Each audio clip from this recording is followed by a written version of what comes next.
Hello everyone, welcome you all on my YouTube channel Future Mentor. In this video, we are going to discuss about Lev Vygotsky. लेव Vygotsky के बारे में हम इस video में discussion करेंगे। लेव वाइगोत्स्की जिन्हें हम उनके सामाजिक सांस्कृतिक सिद्धांत के नाम से जानते हैं। ये साइकोलॉजी में आप कह सकते हैं कि एक बहुत ही फेमस नेम है जीन पियाजे की तरह ही। तो आइए हम उनके बारे में डिटेल डिस्कशन करते हैं। Social cultural theory of cognitive development. Lev Vygotsky ने social cultural theory of cognitive development को दिया था, जिसे कि हम सामाजिक सांस्कृतिक सिद्धांत के नाम से जानते हैं। तो इन पॉइंट्स को पढ़ने से पहले मैं आप सभी के साथ कुछ डिस्कस करना चाहूँगी, कुछ पॉइंट्स को बताना चाहूँगी सो डैट आपको ये थ्योरी बहुत ही ईजिली समझ आए। स्लाइड्स में जो कुछ भी लिखा है उसके साथ आपका एक पेज क्रिएट हो सके। तो देखिए, जो वाइगोत्स्की थे वो बेसिकली एक रशियन साइकोलॉजिस्ट थे और उनका मानना था कि बच्चे जो है वो सोशल इंटरैक्शन के साथ, समाज के साथ अन्योन्य क्रिया करके सीखते हैं। ये भी पियाजे की तरह ही एक कंस्ट्रक्टिविस्ट थे, एक रचनावादी थे, लेकिन इनका मानना था कि बच्चे लैंग्वेज और सोशल इंटरैक्शन के थ्रू अच्छे से सीखते हैं, उनका मेंटल डेवलपमेंट होता है। उन्होंने जो मेनली फोकस करा है वो सोशल इंटरैक्शन पे और लैंग्वेज पे करा है। इस चीज़ को आप ध्यान में रखेंगे, जबकि पियाजे ने लैंग्वेज पे इतना ज़्यादा फोकस नहीं किया है। ठीक है, मतलब इनकी थ्योरी को पढ़ने के साथ साथ हम पियाजे के साथ डिफरेंस को भी पढ़ेंगे, क्योंकि क्वेश्चन उससे भी सीटेट के एग्जाम में पूछा जाता है। तो आइए देखते हैं।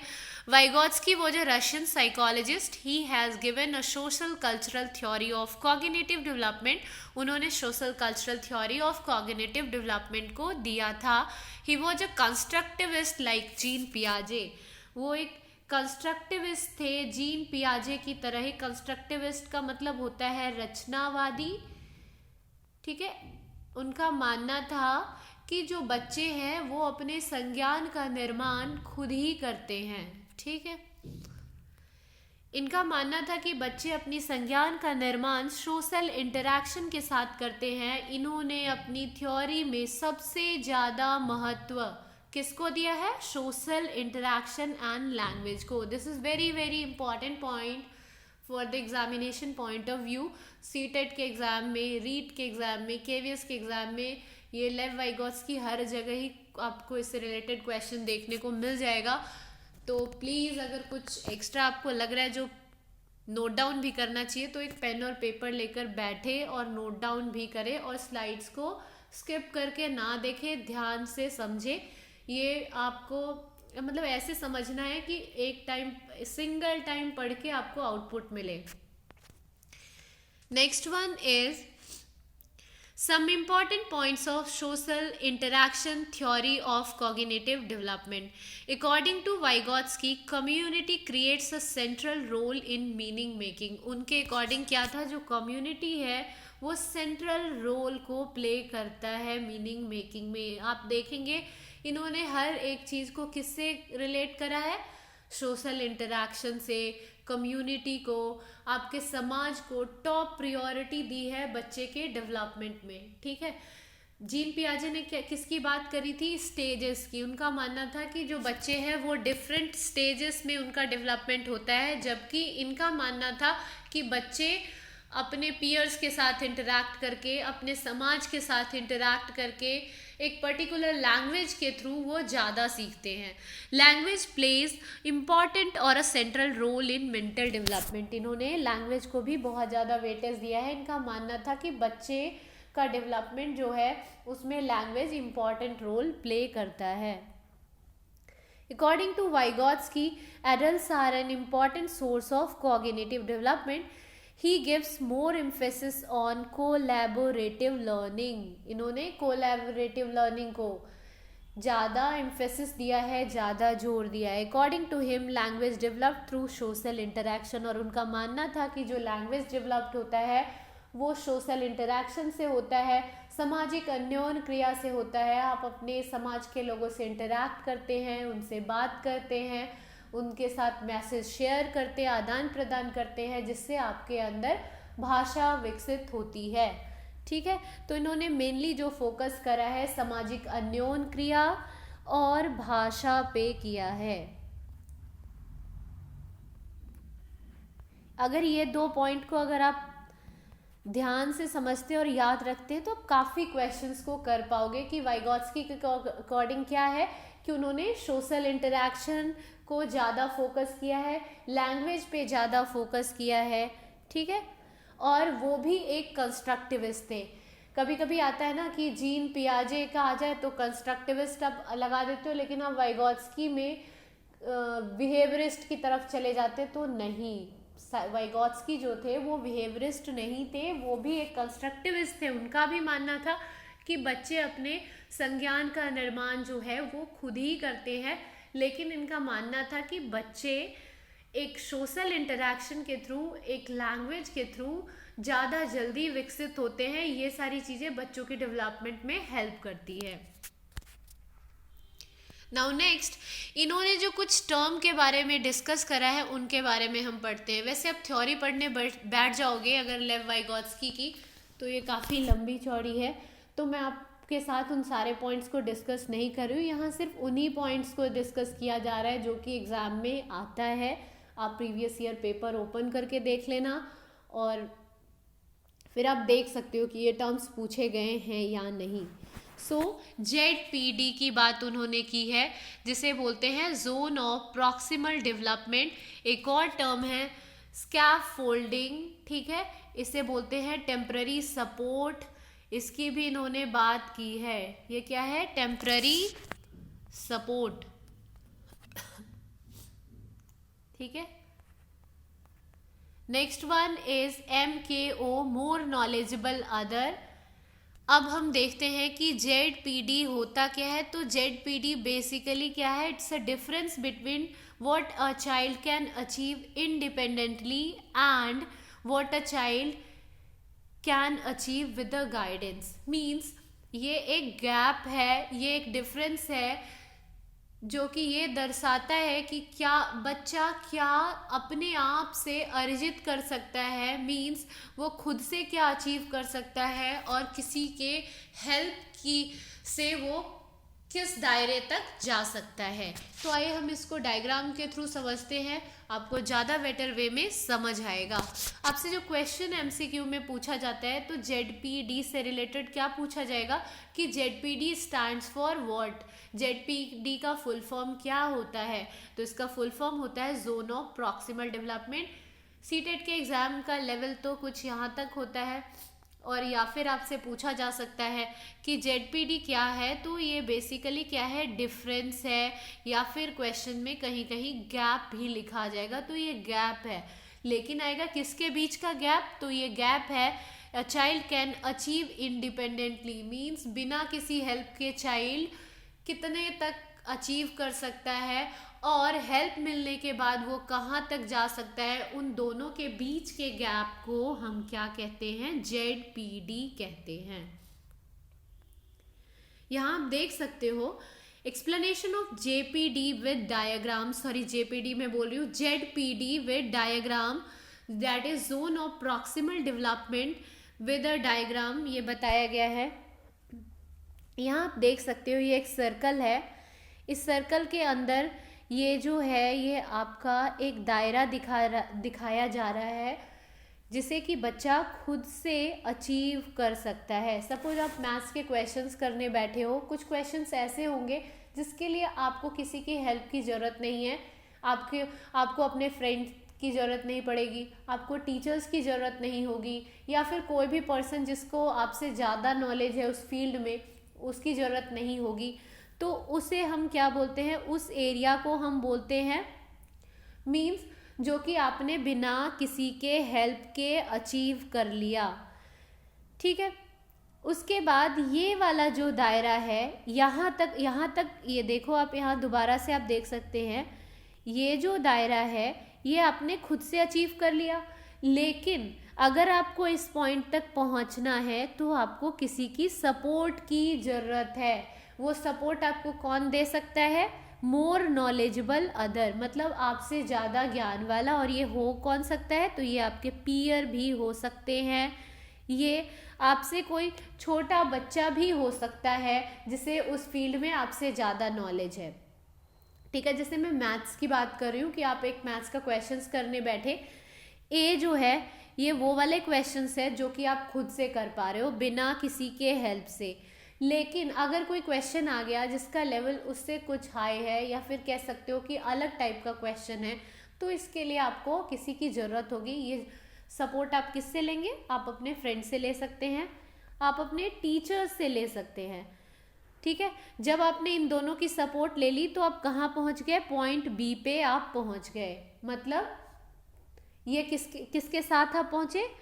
सपोर्ट के साथ। ये कहाँ आप पहुँचे हो? पॉइंट बी पे सपोर्ट के साथ। और ये जो सपोर्ट आपको मिल रहा है वो सपोर्ट कैसा है? तो ये वाला जो सपोर्ट आपको मिल रहा है दैट इज टेम्पररी सपोर्ट। ये सपोर्ट आपको टेम्पररी मिल रहा है, परमानेंट नहीं है। जैसे आपने सीख लिया आपका सपोर्ट हटा दिया जाएगा। ठीक है, तो आपने देखा कि ये वो दायरा है जिसे आपने खुद से अचीव किया, ये वो है जिसके लिए आपको किसी की ज़रूरत हुई, आइदर योर फ्रेंड और अ टीचर्स। अब आप देख सकते हैं इन दोनों पॉइंट के बीच में जो ये गैप दिखा रहा है इसको हम बोलते हैं ZPD, zone of proximal development. Basically ये है क्या? ये गैप है, ये डिफरेंस है किस किस के बीच में? आप जो खुद से अचीव कर सकते हैं उसमें, और किसी के हेल्प से जो अचीव कर रहे हैं, उन दोनों के बीच के गैप को क्या कहा जाता है? Zone of proximal development. I hope so आप सभी को ये क्लियर होगा। नेक्स्ट अब हम देखते हैं कि स्कैफ फोल्डिंग फिर क्या है। तो स्कैफ फोल्डिंग एक टेम्पररी सपोर्ट है, ये कुछ भी नहीं है। आपने देखा कि ये वाला जो दायरा था आपने खुद अचीव किया, ये आपने टीचर की हेल्प से अचीव किया, और इन दोनों के बीच का जो ये गैप था इसको आपने जोन ऑफ प्रॉक्सिमल डेवलपमेंट बोला। अब वो जो सपोर्ट आपने लिया उसे क्या कहते हैं? टीचर का जो आपने सपोर्ट लिया उसको आप बोलते हो स्कैफ फोल्डिंग। बस आप इतना याद रखेंगे, scaffolding is what? Scaffolding is a temporary support. Temporary क्या है? सपोर्ट है, जो कि आपको किससे मिलता है? आपके पीयर से मिल सकता है, आपके टीचर्स से मिल सकता है। और वो कैसे होंगे? तो वो मोर नॉलेजेबल दैन यू होंगे। ठीक है, MKO होंगे, मोर नॉलेजेबल अदर, मीन्स आपसे ज़्यादा नॉलेजेबल पीपल होंगे। तो आई होप सो आप सभी को ये क्लियर होगा। Now moving to the next slide. अब जो आपसे क्वेश्चन पूछा जाता है वो मैं यहाँ पे मैंने राइट डाउन किया है, तो आप देख सकते हो ZPD stands for what. Once again sorry, मैंने बहुत जगह शायद से JPD बोल दिया है, तो वो JPD नहीं है, दैट्स अ ZPD। आपसे पूछा जाएगा ZPD स्टैंड्स फॉर व्हाट, ऐसा क्वेश्चन सीटेट में पूछा जाता है, तो उसका करेक्ट ऑप्शन क्या होगा? Zone of proximal development. Next आपसे पूछा जाता है कि what is the meaning of scaffolding. अब आपको आई होप सो डायग्राम के थ्रू क्लियर होगा कि ये क्या होता है। It's a basically temporary support provided by more knowledgeable other. एक टेम्पररी सपोर्ट है जो कि प्रोवाइड करता है कौन? आपसे ज़्यादा नॉलेज वाला person, your peers, your teachers, और anyone who is having more knowledge than you. कोई भी हो सकता है, आपका मित्र, आपका सहपाठी, आपके शिक्षक, जिनके पास आपसे ज़्यादा नॉलेज है। स्कैफोल्डिंग एक टेम्पररी सपोर्ट होता है जो कि आपसे ज़्यादा जानने वाले व्यक्ति द्वारा, जाने नहीं होगा यहाँ, जानने वाले व्यक्ति द्वारा कुछ टाइम के लिए ही सिर्फ दिया जाता है। जैसे ही आप उस कार्य को सीख लेते हैं वह सपोर्ट हटा दिया जाता है। Who can be MKO। MKO कौन हो सकते हैं? मोर नॉलेजेबल पीपल अदर कौन हो सकते हैं? तो वो आपके टीचर हो सकते हैं, आपके पीयर्स हो सकते हैं, एक स्मॉल चाइल्ड भी हो सकता है जिसको उस पर्टिकुलर क्षेत्र में आपसे ज़्यादा नॉलेज है। नेक्स्ट वाइगॉत्स्की ने अपनी थ्योरी में लैंग्वेज एंड थॉट को भी बहुत ज़्यादा इम्पोर्टेंस दिया है, ऐसा हमने फर्स्ट स्लाइड में ही अभी पढ़ा है। अनलाइक पियाजे, Vygotsky has given more emphasis on language and thought. ठीक है, उन्होंने लैंग्वेज एंड थॉट पे बहुत ज़्यादा एम्फेसिस दिया है। इनका मानना है कि शुरुआत में भाषा एवं विचार अलग अलग चलते हैं। जब बच्चा लगभग 3 साल का होता है तो उसकी भाषा और विचार मर्ज हो जाते हैं, दोनों साथ में चलने लगते हैं। शुरुआती में तो ये दोनों अलग अलग होते हैं, क्या? भाषा एवं विचार, लैंग्वेज एवं थॉट जो है वो स्टार्टिंग के कुछ साल में अलग अलग होते हैं, लेकिन जैसे ही बच्चा 3 साल का होता है उसकी भाषा और उसके विचार दोनों आपस में मर्ज होने लगते हैं, मिलने लगते हैं, कोऑर्डिनेट होकर काम करने लगते हैं, एक साथ मिलकर काम करते हैं। अब उन्होंने जो टाइप्स ऑफ स्पीच के बारे में डिस्कस करा है ये बहुत ही ज़्यादा इम्पॉर्टेंट है। Again examination point of view से इससे क्वेश्चन पूछे जाते हैं। तो आइए देखते हैं। सबसे पहले उन्होंने सोशल स्पीच की बात की है जो कि 2 साल में आता है। फिर उन्होंने प्राइवेट स्पीच की बात की है जो कि 3 इयर्स में आता है, और ये बहुत इम्पॉर्टेंट है क्योंकि प्राइवेट स्पीच से रिलेटेड क्वेश्चन पूछा गया है। ये वही स्पीच है जिसे कि जीन पियाजे ने ईगोसेंट्रिक स्पीच कहा है, आप याद रखेंगे, ठीक है ना। इससे क्वेश्चन पूछा गया है सीटेट में, इसलिए आपको बोल रही हूँ। इसको जीन पियाजे ने ईगोसेंट्रिक स्पीच का नाम दिया है, जबकि वाइगॉत्स्की के अकॉर्डिंग इसे प्राइवेट टॉक नाम दिया गया। यही इन दोनों में डिफरेंस है। जीन पियाजे ने लैंग्वेज को इतनी प्रायोरिटी नहीं दी है, जबकि वाइगॉत्स्की ने लैंग्वेज को, सोशल इंटरैक्शन को बहुत ज़्यादा प्रायोरिटी दिया है। प्राइवेट स्पीच जो कि वाइगॉत्स्की की थ्योरी में स्पीच यूज़ की गई है, उसको जीन पियाजे ने ईगोसेंट्रिक स्पीच कहा है, अहम केंद्रित वाक कहा है, जबकि वाइगॉत्स्की के हिसाब से ये जो स्पीच है वो क्या है, सेल्फ टॉक है। और आप प्राइवेट स्पीच है जिसका इस्तेमाल बच्चा अपने आप को दिशा देने के लिए करता है। मतलब वो जो स्पीच कर रहा है वो एक्चुअली अपने आप को क्या कर रहा है, रेगुलेट कर रहा है, अपने आप को एक दिशा दे रहा है कि वो काम कैसे करेगा। नेक्स्ट आता है इनर स्पीच। ये बच्चे में 7 साल से स्टार्ट हो जाती है, और यहाँ से बच्चा बोल बोल कर खुद को डायरेक्शन नहीं देता है, वो मन ही मन खुद को डायरेक्ट कर लेता है।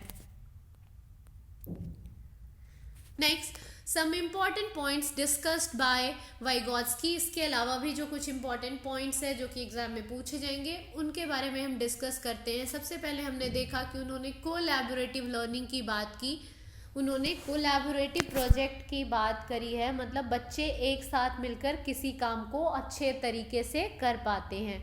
फिर उन्होंने कोऑपरेटिव लर्निंग की भी बात की है, मीन्स बच्चे अपने साथी, अपने समाज के साथ मिलजुल कर किसी भी काम को आसानी से कर लेते हैं। नेक्स्ट उन्होंने रेसिप्रोकल टीचिंग, इसको बिल्कुल आप याद रखेंगे, पूछा जाता है। तो रेसिप्रोकल टीचिंग की बात किसने की है, तो लेव वाइगॉत्स्की ने। इसको हम परस्पर शिक्षण बोलते हैं। नेक्स्ट पीयर ट्यूटरिंग की भी बात की है, जो आप अपने सहपाठी के साथ मिलकर करते हैं। उसके बाद उन्होंने असिस्टिव लर्निंग की बात की है, मतलब ऐसी लर्निंग जो आप किसी बड़े की हेल्प से करते हैं, वो आपका टीचर हो सकता है, मोर नॉलेजेबल पीपल हो सकते हैं। So this is all about लेव वाइगॉत्स्की थ्योरी ऑफ कॉग्निटिव डेवलपमेंट, ठीक है, जिसे कि सामाजिक सांस्कृतिक सिद्धांत के नाम से जाना जाता है। और यहाँ हमने मेनली क्या डिस्कस करा वो मैं एक कह सकते हो कि एक ब्रीफ में अभी जल्दी जल्दी हम पॉइंट्स वाइज डिस्कस कर लेते हैं, एक बार रिकॉल कर लेते हैं। तो उन्होंने सबसे पहले मैंने बताया कि उन्होंने जो फोकस करा है वो सोशल इंटरैक्शन पे करा है। नेक्स्ट उन्होंने अपनी थ्योरी में लैंग्वेज को बहुत ज़्यादा प्रायोरिटी दी है, ठीक है, ये 2 पॉइंट हो गए। थर्ड, उन्होंने ZPD के बारे में डिस्कस करा है, जोन ऑफ प्रॉक्सिमल डेवलपमेंट, और इससे क्वेश्चन पूछे जाते हैं, तो इसको ध्यान से आप एक बार दोबारा वीडियो को देख लेना अगर समझ नहीं आया हो तो। स्कैफ फोल्डिंग की बात करी है, ये क्या है, तो ये बेसिकली एक टेम्पररी सपोर्ट है जो कि मोर नॉलेजेबल अदर द्वारा प्रोवाइड की जाती है, MKO के द्वारा दिया जाता है। अब आपसे पूछा जाता है कि MKO कौन हो सकता है, तो जो MKO मोर नॉलेजेबल अदर है वो आपके टीचर्स और आपके पीयर्स या फिर कोई भी पर्सन जिसके पास आपसे ज़्यादा नॉलेज है वो हो सकते हैं। उसके बाद हमने देखा कि प्राइवेट स्पीच जो कि बच्चों में 3 साल से स्टार्ट होता है, इसी प्राइवेट स्पीच को जीन पियाजे ने क्या कहा है, तो इस प्राइवेट स्पीच को जीन पियाजे ने ईगो सेंट्रिक स्पीच का नाम दिया है। उन्होंने क्या बोला है? ईगो सेंट्रिक स्पीच, अहम केंद्रित वाक। जबकि वाइगोत्स्की के हिसाब से ये जो है वो एक्चुअली में क्या है? सेल्फ टॉक है। बच्चा खुद को डायरेक्शन देने के लिए, खुद को दिशा देने के लिए ऐसे टॉक का इस्तेमाल करता है। So this is all about लेव वाइगोत्स्की। होप आप सभी को ये वीडियो पसंद आया होगा। अगर वीडियो पसंद आया तो प्लीज़ वीडियो को लाइक करें एंड चैनल को सब्सक्राइब करें और ज़्यादा से ज़्यादा लोगों के साथ वीडियो को शेयर करें ताकि ज़्यादा से ज़्यादा लोगों को, मैक्सिमम लोगों को इस वीडियो से बेनिफिट मिल पाए। Thanks for watching this video. Thank you all. And once again, अगर इस वीडियो में आपको किसी भी प्रकार की कमी लग रही है या फिर मुझे कुछ और ऐड करने की ज़रूरत है तो आप प्लीज़ कमेंट बॉक्स में मुझे बता सकते हैं। I will improve my self. So thanks for watching this video. Thank you all.